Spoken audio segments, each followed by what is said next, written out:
ایک دوست نے بتایا کہ میں پڑھائی کے بعد لندن سے واپس آیا، سارا دن گھر پر پڑا رہتا تھا۔ ایک دن میری والدہ نے مجھ سے کہا، دوڑ کر جاؤ اور ہمسایوں سے تھوڑا سا نمک مانگ کر لے آؤ۔ میں نے حیرت سے ماں کی طرف دیکھا اور کہا، امی جی اب کل ہی نمک لے کر آئی ہیں، وہ کہاں گیا؟ اور دوسرا، اللہ کا ہم پر بڑا احسان، بڑا کرم ہے، ہم ہمسایوں سے نمک کیوں مانگ رہے ہیں؟ میری ماں نے ہنس کر کہا، تم پہلے نمک لے کر آؤ، میں تمہیں پھر بتاؤں گی۔ میں بڑا سا منہ بنا کر چلا گیا۔ ہمارا ہمسایہ بہت غریب تھا، اس کا دروازہ تک ٹوٹا ہوا تھا۔ میں نے اس کی کنڈی بجائی، خاتون خانہ باہر آئی۔ میں نے اسے سلام کیا اور بتایا، میں آپ کے ہمسائے خواجہ صاحب کا بیٹا ہوں، لندن سے آیا ہوں، میری والدہ کو تھوڑا سا نمک چاہیے، اگر ہو سکے تو آپ دے دیجئے۔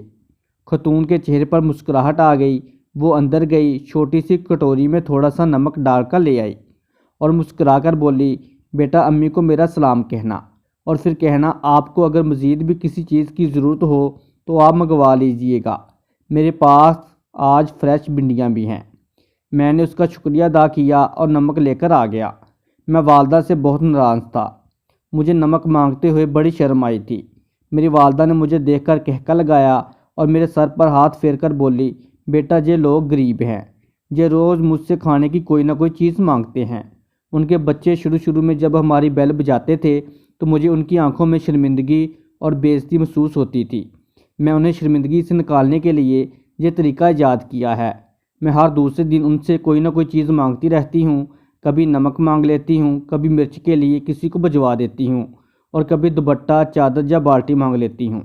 میرے مانگنے کی وجہ سے یہ کمفرٹیبل ہو جاتے ہیں اور ان کو جو بھی چیز چاہیے ہوتی ہے یہ ہم سے بے دڑک لے لیتے ہیں۔ یہ سن کر میری آنکھوں میں آنسو آ گئے۔ میں نے اپنی ماں کا ہاتھ تھاما اور دیر تک چومتا رہا۔ میری ماں نے اس کے بعد مجھے زندگی کا شاندار ترین سبق دیا۔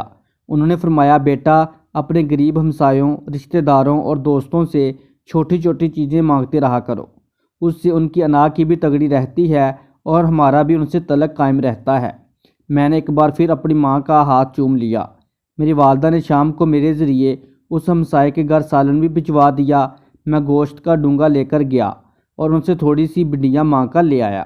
اس رات مجھے طویل عرصے بعد لمبی اور پرسکون نیند آئی۔